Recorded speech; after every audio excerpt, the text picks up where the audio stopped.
Continuando a nossa exposição na Epístola de Paulo aos Tessalonicenses, estamos chegando ao capítulo 4, verso 9 ao verso 12.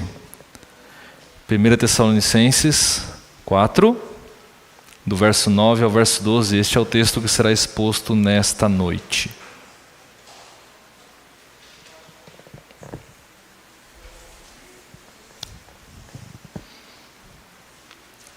Assim diz a infalível palavra do nosso Deus: quanto ao amor fraternal, não há necessidade de que eu lhes escreva, porque vocês mesmos foram instruídos por Deus a amar uns aos outros.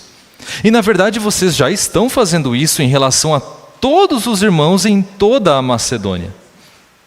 Porém, irmãos, exortamos vocês a que progridam cada vez mais e se empenhem por viver tranquilamente, cuidar do que é de vocês e trabalhar com as próprias mãos, como ordenamos, para que vocês vivam com dignidade à vista dos de fora e não venham a precisar de nada. Até aqui a leitura da palavra de Deus. Vamos orar, clamando ao Senhor por iluminação. Amado e poderoso Deus, a Tua palavra foi lida, a Tua palavra que não falha, a Tua palavra que não mente, a Tua palavra que é inerrante e infalível, a Tua palavra que é vida para nós, a Tua palavra que é a verdade. Mas nossa mente é caída, Senhor, somos seres caídos e por vezes rejeitamos a Tua palavra, por vezes não entendemos a Tua palavra, carecemos de Ti, da Tua graça, não só para que entendamos a Tua palavra, mas para que aceitemos a Tua palavra, Senhor.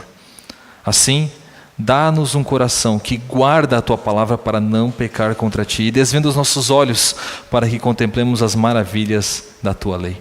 Ensina-nos nesta noite em nome de Cristo Jesus. Amém. Amados irmãos, nós vamos continuar falando nesta noite sobre a vida que agrada a Deus. Este é o grande tema desta primeira parte do capítulo 4. A gente vê isso logo lá no versículo 1 e fizemos a exposição dos versos 1 e 2 em março, onde Paulo exorta os tessalonicenses a que vivam de maneira a agradar a Deus. Em março nós falamos que esta vida que agrada a Deus é uma vida vivida na palavra. A palavra de Deus ministrada a nós por meio dos sermões, por meio da leitura bíblica, por meio do aconselhamento, é um instrumento de Deus para que pelo seu Espírito Ele transforme o nosso coração. Então eu espero que desde março até agora, o seu amor pela palavra pregada, pela palavra lida, pela palavra aconselhada tenha aumentado bastante. Porque foi isso que nós aprendemos, a amar a palavra de Deus, porque por meio dela o Senhor nos santifica. Dos versos 3 a 8, aprendemos que a vontade de Deus para nós é a nossa santificação. A vontade de Deus para a sua vida é que você seja santo. E a ênfase de Paulo era que isso se desse na parte sexual. Então eu espero que desde o último sermão até hoje você tenha colocado esta área da sua vida diante do Senhor e eventualmente buscado crentes maduros para aconselhar você e orar com você. Hoje o assunto é o amor que só existe aqui. O amor que só existe aqui. Existe amor lá também. Muita gente fala de amor lá. Fala-se da necessidade de amar os outros como se não houvesse amanhã. Fala-se do amor como fogo que arde sem se ver, ferida que dói e não se sente, contentamento descontente, dor que desatina sem doer. Fala-se de amor como poesia. Fala-se de amor que seja eterno enquanto dure. Fala-se que o amor venceu. No meio desse monte de palavras, o nosso próprio conceito de amor passa a ficar confuso. Podemos secularizar o amor cristão de maneira que aprendamos amor com a cultura que rejeita a Deus. Aprendamos amor que não é amor. Aprendamos amor que não vem de Cristo Jesus e do Senhor nosso Deus. Sabemos que quem ama cumpre a lei, mas corremos todos os dias o perigo de confundir o amor que Deus requer de nós com o amor que a nossa cultura secularizada nos apresenta. Assim, precisamos recorrer à Escritura. Precisamos aprender de Deus sobre o amor que só tem aqui. Eu quero mencionar 3 coisas sobre o amor que só tem aqui. Nesta passagem, nos versos 9 e 10, Paulo ensina que o amor que só tem aqui é um amor familiar. Nos versos 10 e 11, Paulo ensina que o amor que só tem aqui é um amor trabalhador. E no verso 12, Paulo ensina que o amor que só tem aqui é um amor testificador. Familiar, trabalhador e testificador. Este é o amor que só tem aqui. Então, em primeiro lugar, nos versos 9 e 10, Paulo ensina e o Senhor nos diz que o amor que só tem aqui é familiar.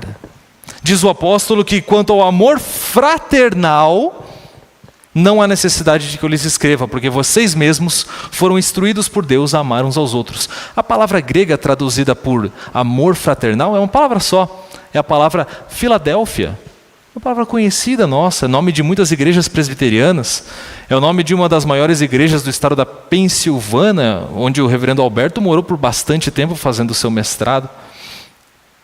Filadélfia é a palavra grega que era usada para se referir ao amor entre irmãos, no contexto familiar.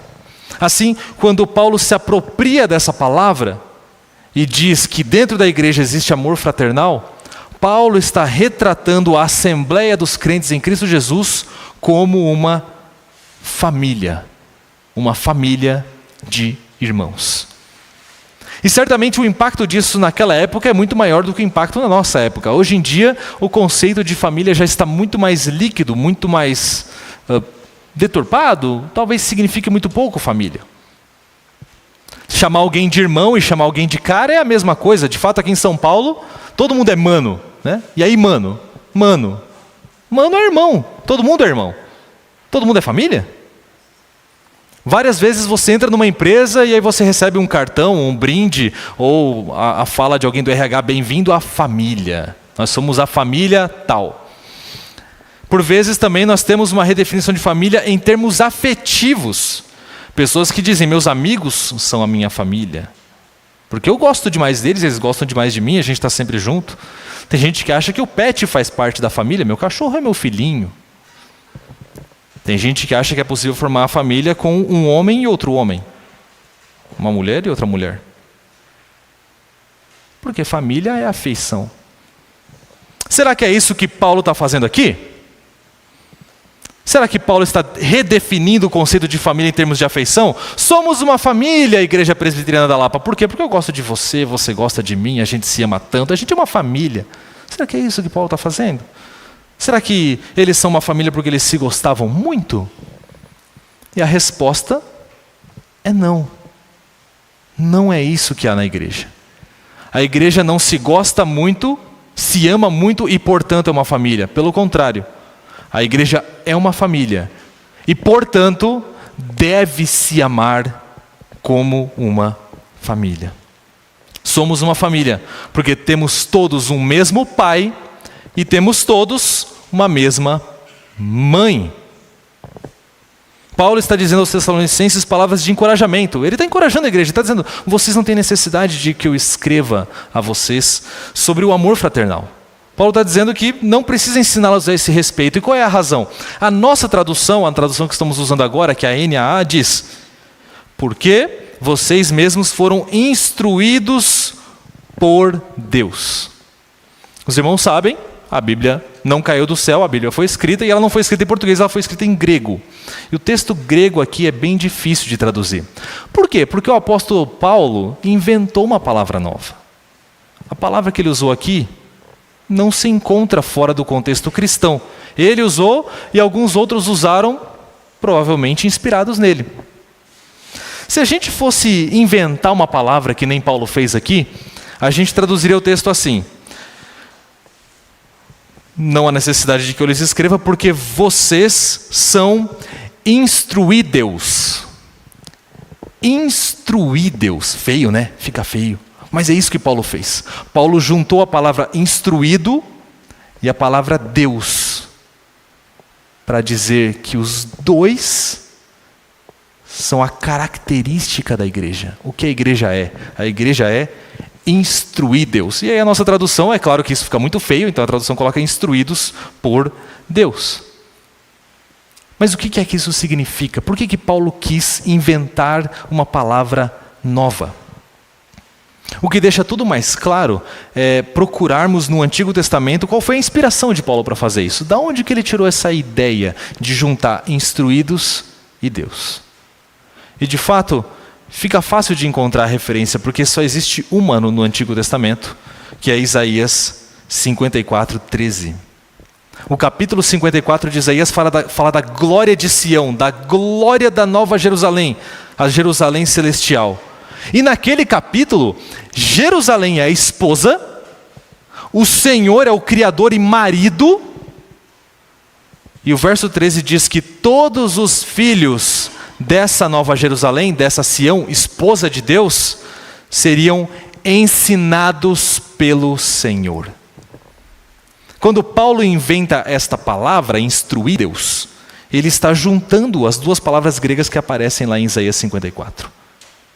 Ou seja, ele está dizendo aos Tessalonicenses: vocês são o cumprimento daquela expectativa de Isaías 54. Vocês são os filhos de Deus e os filhos da Jerusalém celestial que agora se amam fraternalmente. Vocês fazem parte de uma mesma família, porque vocês todos têm a Deus por pai e têm a Jerusalém celestial por mãe. Vocês são literalmente uma família. Igreja Presbiteriana da Lapa, vocês são literalmente uma família. Ninguém precisa ensinar a vocês sobre amor fraternal. Deus é quem ensina a vocês de que vocês devem se amar, porque Ele é o seu Pai. E unidos a Cristo Jesus, vocês agora têm uma mesma mãe, que é a igreja, que é a Jerusalém celestial. Não é um laço afetivo, é um laço pactual, um laço geracional. É exatamente isso que nós temos com o Senhor. E entre nós também. O Senhor tem uma aliança com a igreja, com a Jerusalém celestial, por meio de Cristo Jesus, o seu Filho unigênito. O Senhor é o marido, a igreja é a noiva, e Tiago escreve que Deus nos gerou pela palavra da verdade. Nós somos gerados de Deus, nós temos um novo nascimento. João escreve que a todos quantos o receberam, deu-lhes o poder de serem feitos filhos de Deus. Existe uma característica especial de ser crente, que é receber poder para ser filho de Deus. Nem todo mundo é filho de Deus nesse sentido. É preciso o poder do alto para ser feito filho de Deus. E Paulo escreve que a Jerusalém lá de cima é livre, e ela é a nossa mãe. Isso está em Gálatas no capítulo 4, você pode ler em casa depois. Então você percebe, nós temos o mesmo pai, nós temos uma mesma mãe, logo nós somos todos irmãos. E é só nessa minúscula epístola de 1 Tessalonicenses, a palavra irmãos aparece 19 vezes.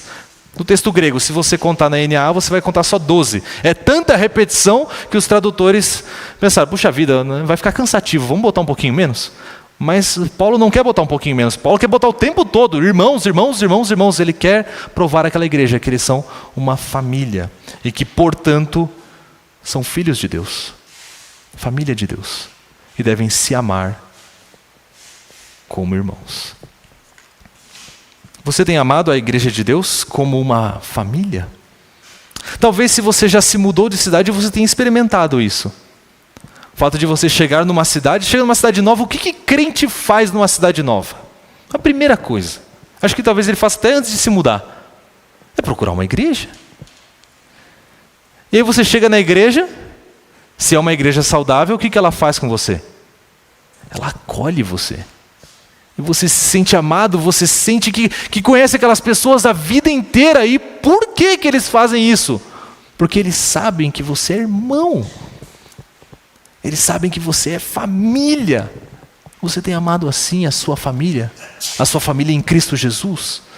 Os filhos de Deus e da igreja que estão ao seu redor? Vamos ser bem práticos a esse respeito. Vamos lá. Vamos supor que você tenha 2 filhos dentro de casa. Eles não brigam. Nunca brigaram. Mas eles também não se conversam, eles nem olham na cara um do outro. Você diria que eles se amam? Você diria que ali na sua casa reina o amor fraternal? Eu acho que não. Mas tem gente que acha que na igreja está tudo bem porque não briga com ninguém. Eu nunca briguei com ninguém dentro da igreja. Então eu amo todo mundo. Eu nunca esfaqueei ninguém na igreja, eu amo todo mundo. Olha só como eu sou um crente maravilhoso. Meu irmão,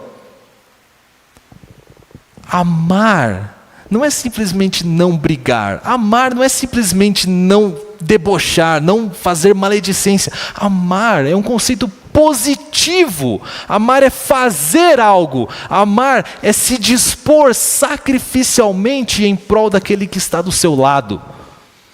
Não é um conceito negativo, não é não fazer, é positivo, é fazer, é tomar a iniciativa. É isso que Deus faz em nosso benefício. Deus nos amou positivamente, Deus veio ao nosso encontro. Deus foi buscar você no meio do lamaçal do pecado e antes que você fosse qualquer coisa, Ele entregou o seu Filho por amor a você. E nisto conhecemos o amor como nós lemos na liturgia. Deus fez algo por você. Deus foi ao seu encontro. Deus foi buscar você. E agora a palavra de Deus diz, façam o mesmo. Façam o mesmo. Um outro exemplo prático vem do início do verso 10. E na verdade vocês já estão fazendo isso em relação a todos os irmãos em toda a Macedônia. O que é que estava acontecendo aqui? A ideia é que esses tessalonicenses estavam recebendo os macedônios, que provavelmente faziam viagens constantes para Tessalônica, porque nós já vimos isso no começo da nossa exposição. Tessalônica era a cidade mais importante da Macedônia. Certamente ela recebia um grande fluxo de pessoas para lá. E aí, quando as pessoas chegavam até lá, e eram crentes, elas eram bem recebidas pela igreja. E por isso Paulo elogia a igreja. Vocês estão fazendo isso. Isso é maravilhoso. Vocês estão demonstrando esse amor por todos os irmãos da Macedônia. Um dos vídeos mais lindos que eu tenho no meu celular, eu não sou um cara de ter muito vídeo no meu celular, a minha esposa sabe disso, eu não gosto de tirar foto, nem lembro de tirar foto. Nosso PG só tem foto quando alguém me lembra de tirar foto. A Paola é a nossa fotógrafa oficial. Se ela não vai, dificilmente vai ter foto no nosso grupo.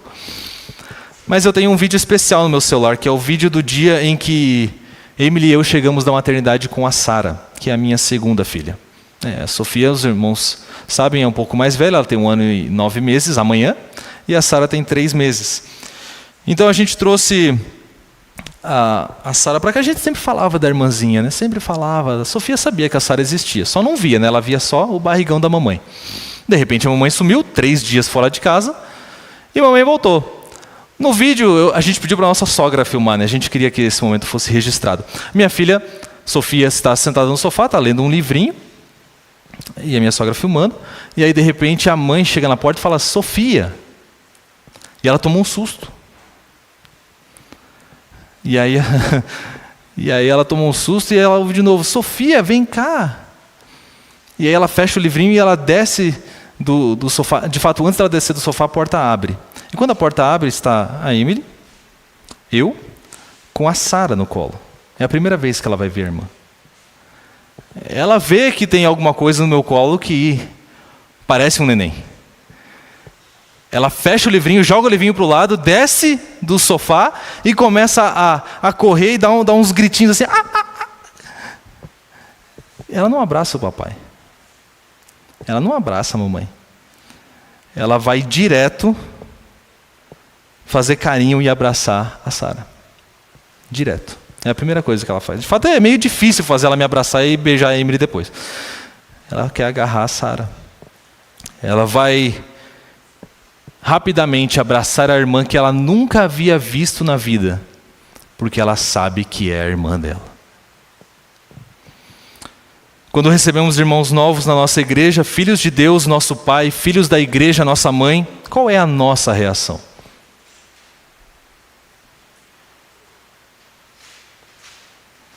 Tomara que não esteja perto de mim, porque senão tem que levantar para cumprimentar. Ai, graças a Deus o pastor já foi falar com ela. É trabalho dele, né? Ele tem mais o que fazer, isso mesmo. Eu vou para casa que eu tenho mais o que fazer. São seus irmãos. São seus irmãos. Ame os seus irmãos. Ame os seus irmãos. Esse amor só tem aqui. Esse é um amor familiar. Em segundo lugar, no verso 9, nos versos 9 e 10, Paulo ensinou que o amor é familiar, mas nos versos 10 e 11, Paulo ensinará que este amor que só tem aqui é um amor trabalhador. Da segunda metade do verso 10 até o fim do verso 11, Paulo traz 4 exortações aos Tessalonicenses. Progridam cada vez mais e se empenhem por viver tranquilamente, cuidar do que é de vocês e trabalhar com as próprias mãos, como ordenamos. A primeira exortação, progredir cada vez mais, se refere ao amor fraternal. A gente já havia lido isso antes. No verso 1 também, exortamos no Senhor a que vocês continuem progredindo cada vez mais. No verso 1, a ideia era viver de maneira que agrade a Deus. A ideia era amar a Deus. E agora a ideia é amar os irmãos.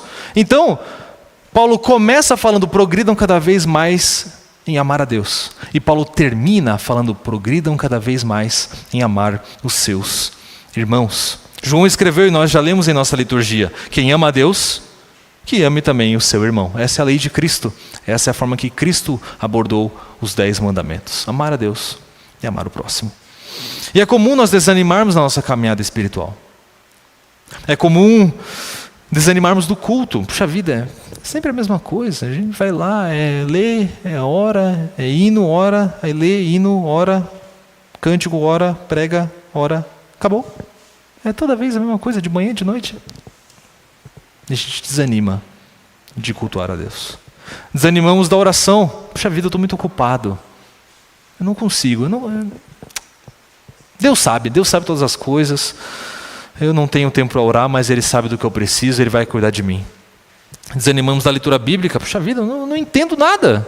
Eu leio a Bíblia e não entendo, eu não consigo entender. Eu não fiz teologia, eu não consigo extrair nada para a minha vida daqui. Desanimamos do cônjuge. Ele nunca muda, ela nunca muda, nada muda nessa casa. Eu faço, me dou, e o que eu recebo em troca? Só pancada, só ingratidão. Desanimamos do amor aos irmãos. Já fiz demais, ninguém me reconhece nessa igreja, só eu que sirvo, ninguém serve de volta. Tanta gente aqui para fazer, só eu que faço tudo. O que Deus está falando para nós nessa noite é: não desanime. Não desista. Não desista de buscar o Senhor e de amar o Senhor. Não desista e não desanime de buscar o próximo e amar o próximo.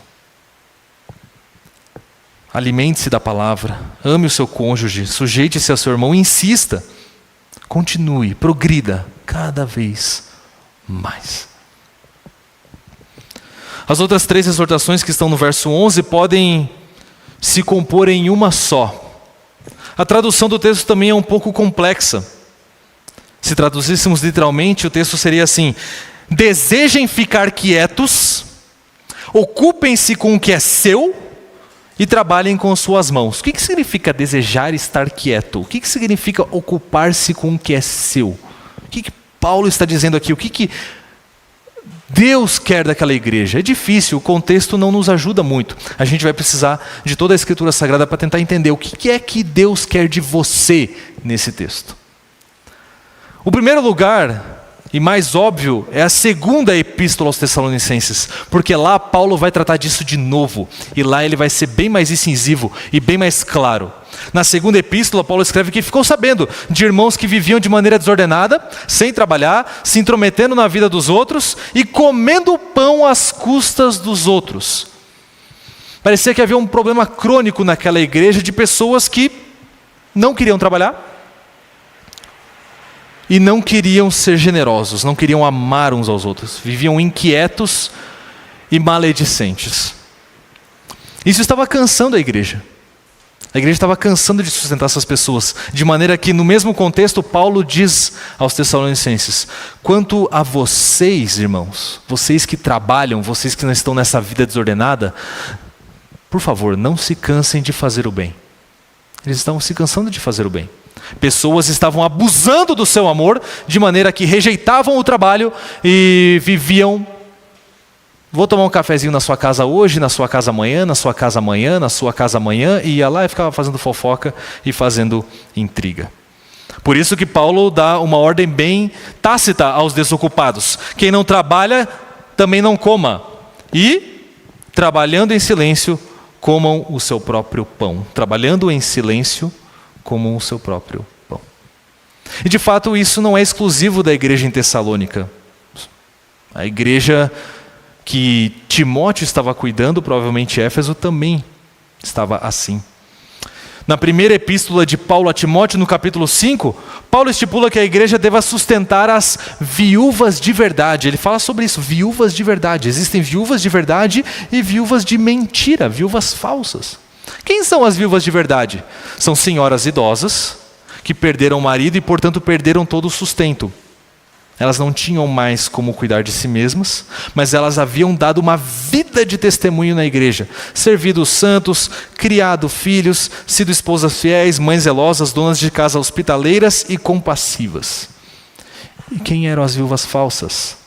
Segundo Paulo, eram as viúvas jovens, que concordavam, tinham também perdido o seu sustento, que era o seu marido, concordavam então em receber sustento da igreja, mas em vez de ter aquele testemunho das viúvas mais velhas, elas viviam ociosas, andavam de casa em casa, faziam fofoca e se intrometiam na vida dos outros. Elas tinham condições de ter sustento para si mesmas, elas poderiam casar novamente, e de fato Paulo ordena, casem-se novamente. Mas elas preferiam outra vida. Elas preferiam uma vida de viver às custas do amor alheio. Elas preferiam uma vida de ser sustentada pela igreja para andar ociosa, fazendo fofoca, ser intrometida e maledicente. Elas eram abusadoras do amor fraternal. E contra essas pessoas, Paulo dá ordem: desejem ficar quietos, desejem o silêncio, não queiram ser fofoqueiros, não queiram ser tagarelas, não queiram ser maledicentes. Não falem o que não devem, fiquem em silêncio. E Paulo ordena também: ocupe-se com o que é seu. Não seja intrometido, não fique se imiscuindo na vida dos outros, andando de casa em casa, criando intriga, inimizade, fazendo fofoca, falando dos outros, assentando-se na mesa de fulano para falar de cicrano e assentando-se na mesa de cicrano para falar de beltrano. É cicrano mesmo, tá? Não falei errado não. É com R. Engraçado, né? Cicrano. Fica feio, mas é assim. Não seja essa pessoa.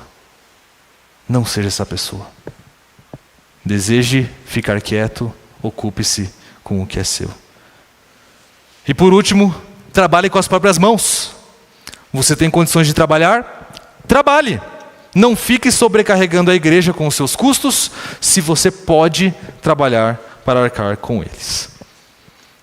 Irmãos, o que a palavra de Deus está ensinando é que, ainda que tenhamos a ordem de ser diligentes no amor fraternal, não podemos ser patronos de abusadores da generosidade alheia. Não podemos sustentar a ociosidade contumaz, a indolência deliberada, a preguiça pecaminosa daqueles que não querem trabalhar, mas querem alguém que banque a sua ociosidade para que possam ter tempo livre para falar mal dos outros e fazer intriga. Essa é a verdade da Escritura. E talvez isso fira os seus ouvidos, mas a verdade é que essas pessoas precisam empobrecer. Essas pessoas precisam empobrecer. Sobre elas, Paulo instrui: quem não trabalha, que não coma. E o livro de Provérbios tem muito a dizer sobre como a preguiça é a principal causadora da pobreza justa. Famosa passagem: ao preguiçoso até quando vai ficar deitado? Quando se levantará do seu sono? Um pouco de sono, um breve cochilo, braços cruzados para descansar, e a sua pobreza virá como um ladrão. A miséria atacará como um homem armado. Isso é Provérbios 6. O preguiçoso não ara as terras porque é inverno, e por isso no tempo da colheita procura e não encontra nada. Provérbios 20, verso 4. E o preguiçoso morre desejando, porque as suas mãos se recusam a trabalhar. Provérbios 21, 25. Recusar-se a trabalhar é pedir para ficar pobre. E muito em breve esse pedido será atendido. Pelo contrário, trabalhar pelo seu sustento quando isso é possível, de acordo com a palavra de Deus, neste contexto, é uma forma de demonstrar amor. quando você não trabalha deliberadamente, você não ama seu irmão. Mas quando você trabalha, você ama. Porque em vez de você tirar dele, você junta o seu com o dele para sustentar aquele que realmente precisa.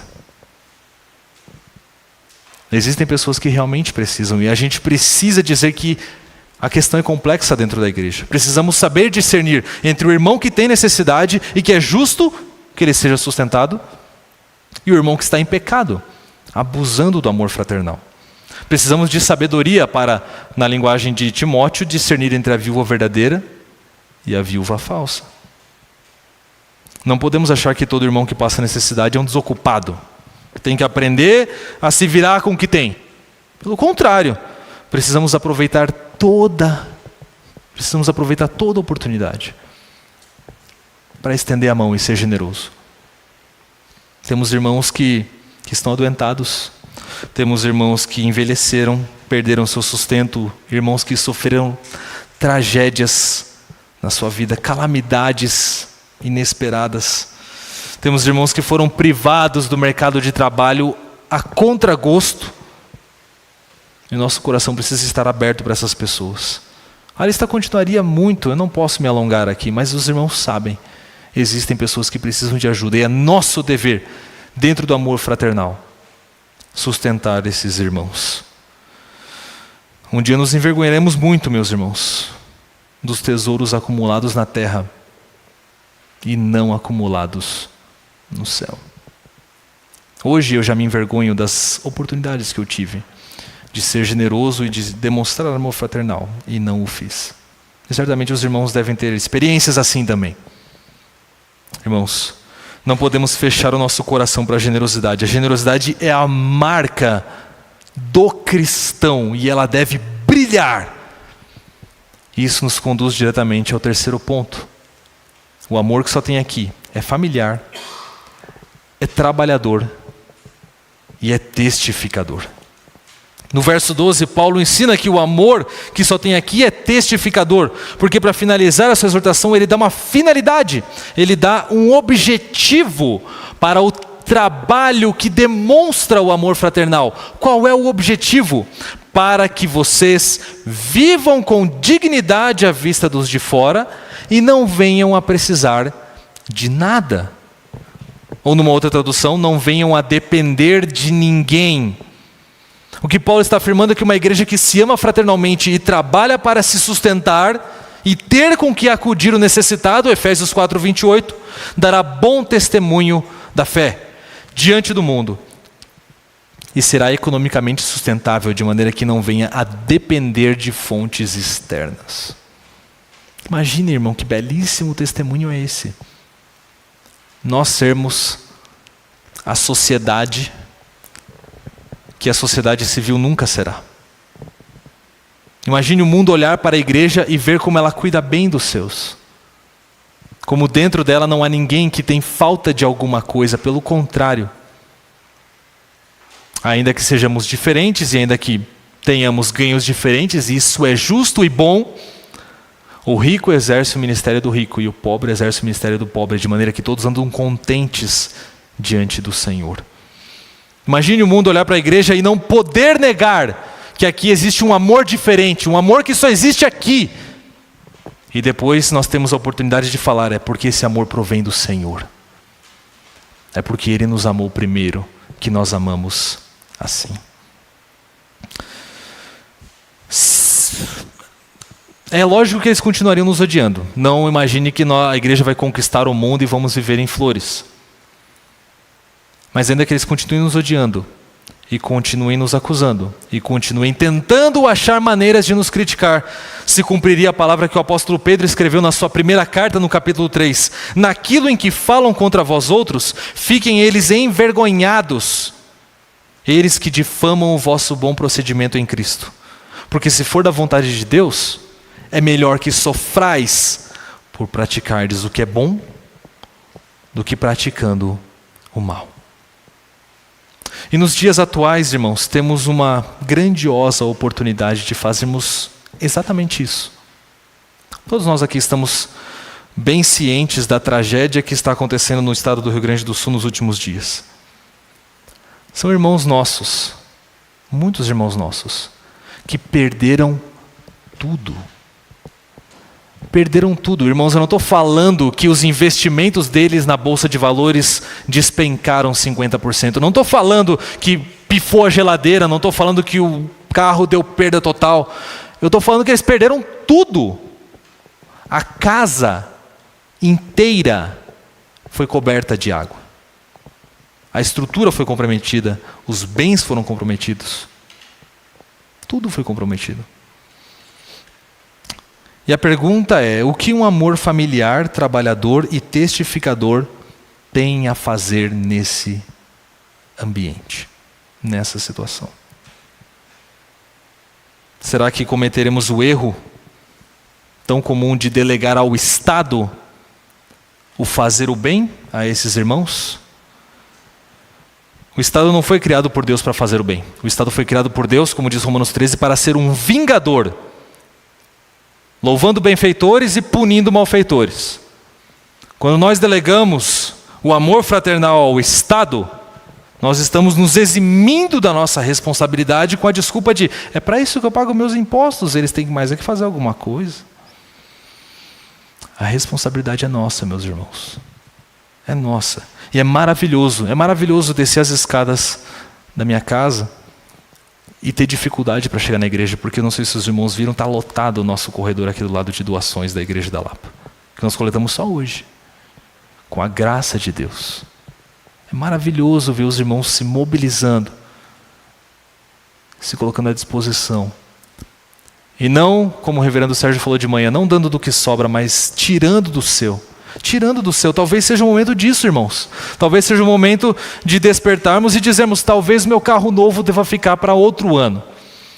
Talvez não seja mais o ano de viajar para a Europa como eu gostaria de fazer. Talvez seja a hora de esperar para cumprir aqueles planos financeiros que eu tinha feito. Porque tem irmãos meus que perderam tudo.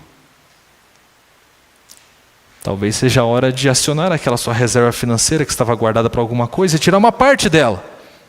E dizer: está aqui, meu irmão. Reconstrua a sua vida. Eu te amo em Cristo Jesus.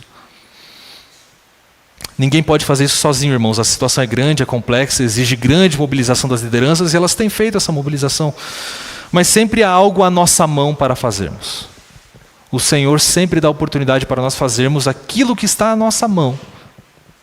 Uma oportunidade de amar fraternalmente. Talvez você diga: eu não tenho nada, A junta diaconal agora à noite, depois do culto, vai se reunir para organizar essas doações. Talvez você possa fazer isso. Talvez você possa agora, depois do culto, procurar o diácono Luiz Gustavo, procurar o diácono Pedro Salmeron e falar: meu irmão, vocês precisam de ajuda, eu quero ajudar, eu estou aqui, as minhas mãos estão à disposição, o que eu posso fazer para contribuir? Vamos, irmãos, vamos aproveitar as oportunidades que o Senhor coloca em nossas mãos para mostrarmos ao mundo o amor que só existe aqui. Concluindo a mensagem desta noite, é isto que o Senhor nos ensinou. Existe um amor que só tem aqui, um amor familiar, trabalhador e testificador. Lá eles também falam de amor, mas eles só falam. Lá existem palavras e palavras, mas aqui existe o testemunho divino. Nisto conhecemos o amor, que Cristo deu a sua vida por nós. E devemos dar nossa vida pelos irmãos. Não tenha uma visão secularizada do amor. Não aprenda a amar com a música popular brasileira. Aprenda de quem sabe amar. Aprenda de Deus. Aprenda de Cristo Jesus. Dê a sua vida. Cumpra a lei de Cristo. Que Deus nos abençoe para o fazermos. Muito obrigado por nos acompanhar até o final desse vídeo. Para receber mais reflexões e ficar por dentro dos próximos conteúdos, te convidamos a seguir as nossas redes sociais que estão na descrição. Alguns vídeos aparecerão na tela, caso queira continuar nos assistindo. Abraço e até a próxima!